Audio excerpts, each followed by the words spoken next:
Hello everyone, कैसे हैं आप लोग।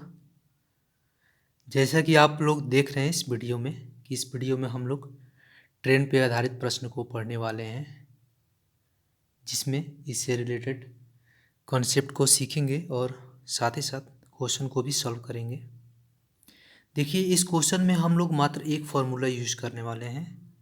वो फार्मूला ये है कि समय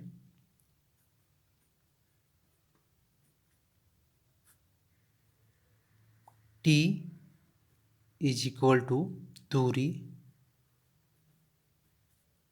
d बटे में चाल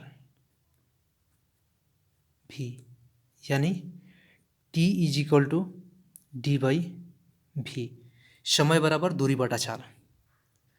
देखिए, एक दो चीज़ है कि आप समझ लीजिए।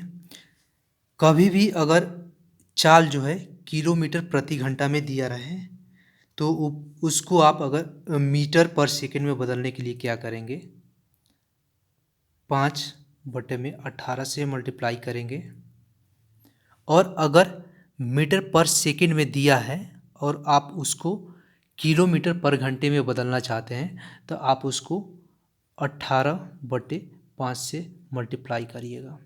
ठीक है, दो चीज़ आप समझ लिए। अब देखिए, क्वेश्चन को पढ़ते हैं। एक बात और समझ लेते हैं कि अगर जो रेलगाड़ी है अगर किसी आदमी को पार कर रही है या किसी खंभे को पार कर रही है तो ये जो दूरी है, दूरी को ट्रेन का खुद का जो लंबाई है उसमें बदल देंगे और चाल तो दिया रहेगा और समय। तो क्या करेंगे, जो दूरी है ट्रेन के खुद के लंबाई से बदल देंगे। कौन से केस में, जब ट्रेन या तो किसी आदमी को पार कर रही होगी या तो किसी खंभे को पार कर रही होगी। तो चलिए क्वेश्चन को पढ़ते हैं। क्वेश्चन में दे रहा है कि एक 30 मीटर लंबी रेलगाड़ी 54 किलोमीटर प्रति घंटे की चाल से चल रही है, तो कितने समय में यह एक टेलीफोन के खंभे को पार कर पाएगी। क्वेश्चन ये बोल रहा है कि एक ट्रेन गाड़ी है जो कि 54 किलोमीटर प्रति घंटे की रफ्तार से चल रही है, तो उसे एक खंभे को पार करने में कितना समय लगेगा। तो जैसा कि मैंने आपको बताया कि दूरी को क्या करेंगे, ट्रेन की लंबाई से रिप्लेस कर देंगे और चाल तो दिया है। ठीक है, तो देखिए चाल पहले क्या दिया, 54 किलोमीटर पर सेकेंड।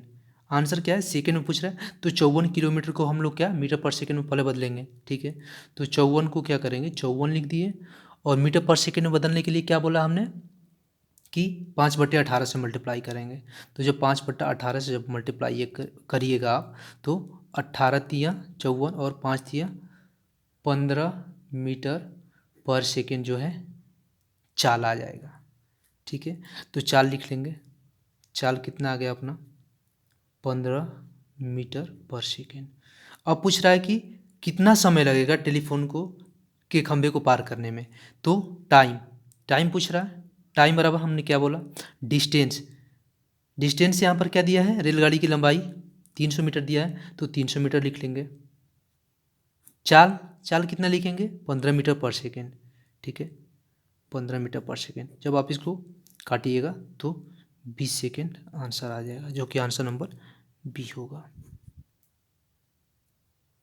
चलिए अगले क्वेश्चन को भी देख लेते हैं। तो जब आप पढ़िएगा, देखिए जैसे कि दे रहा है कि यदि एक रेलगाड़ी 60 किलोमीटर प्रति घंटे की चाल से चल रही है तो उसे एक पोल के खंभे को पार करने में 9 सेकेंड लगते हैं, तो रेलगाड़ी की लंबाई क्या होगी। देखिए इस क्वेश्चन में क्या दिया है कि जो ट्रेन है उसका चाल दे दिया है, 60 किलोमीटर पर हावर दे दिया है, और जो है कितने समय में पोल को पार कर रही है वो समय दे दिया है। ठीक है, और पूछ रहा है कि रेलगाड़ी की लंबाई क्या होगी। तो मैंने जैसे आपको बताया कि जब भी रेलगाड़ी जो है किसी व्यक्ति को पार करे या किसी पोल को पार करे तो उसमें जो ट्रेन की लंबाई होता है वही दूरी होता है। तो चलिए सबसे पहले 60 किलोमीटर पर हावर को बदल लेते हैं मीटर पर सेकेंड में। तो 60 मल्टीप्लाई बाई क्या, 5/18 करेंगे। ठीक है, जब इसको करिएगा तो 3 से कटेगा, 6 3 18 और ये 10।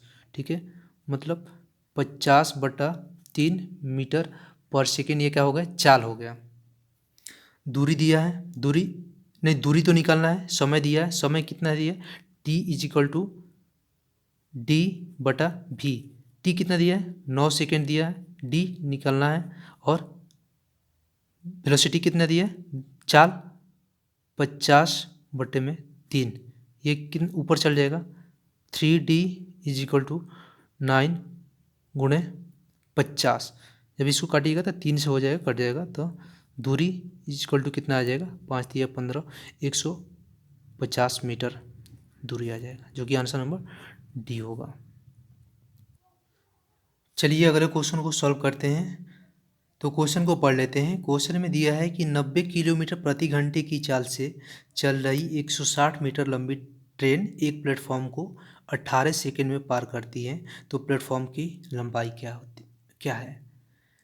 देखिए इस क्वेश्चन में थोड़ा सा हम लोग ये जानेंगे कि जब भी कोई ट्रेन है या तो किसी प्लेटफॉर्म को या तो किसी गुफा या टनल को पार करे, तो उसमें जो दूरी होगा वो क्या होगा, ट्रेन की लंबाई और प्लेटफॉर्म की लंबाई या गुफा की लंबाई को ऐड कर देंगे, वही जो दूरी होगा अपना टोटल डिस्टेंस होगा।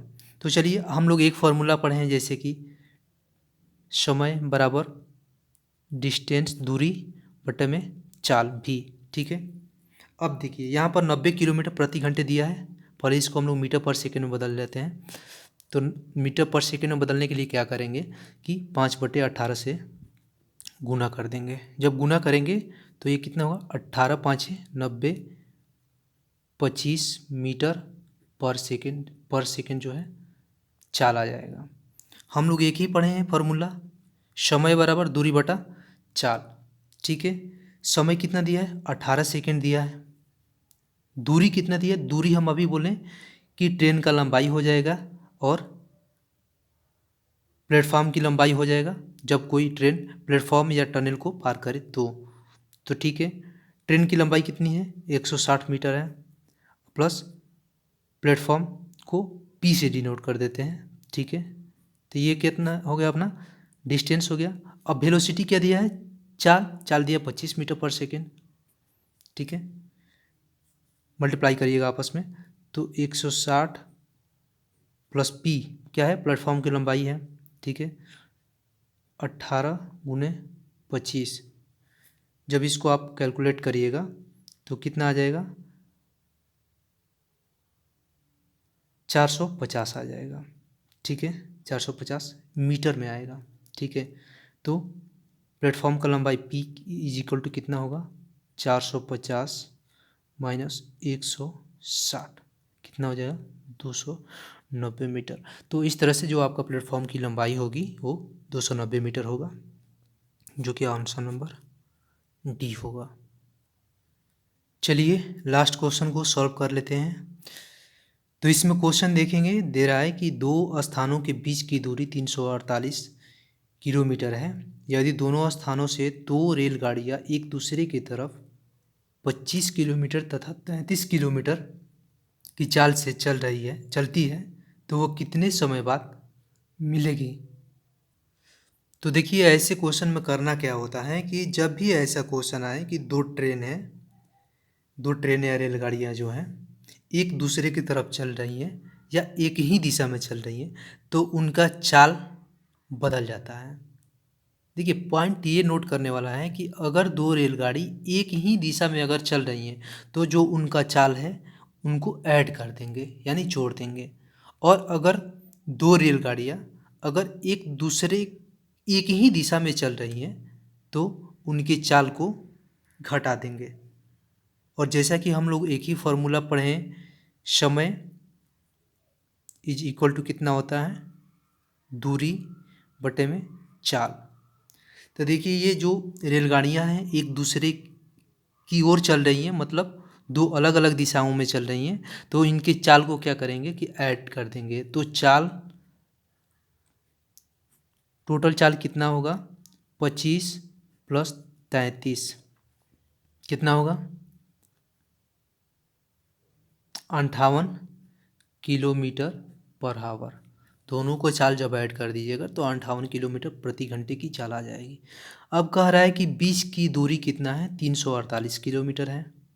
मतलब दूरी दे दिया है कितना, 348 किलोमीटर दे दिया है। ठीक है, तो पूछ रहा है कि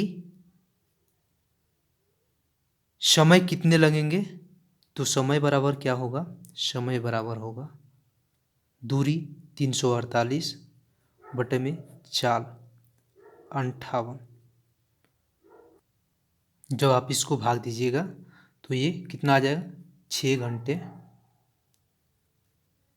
जो कि आपका आंसर होगा। तो कौन सा आंसर होगा, ऑप्शन नंबर बी।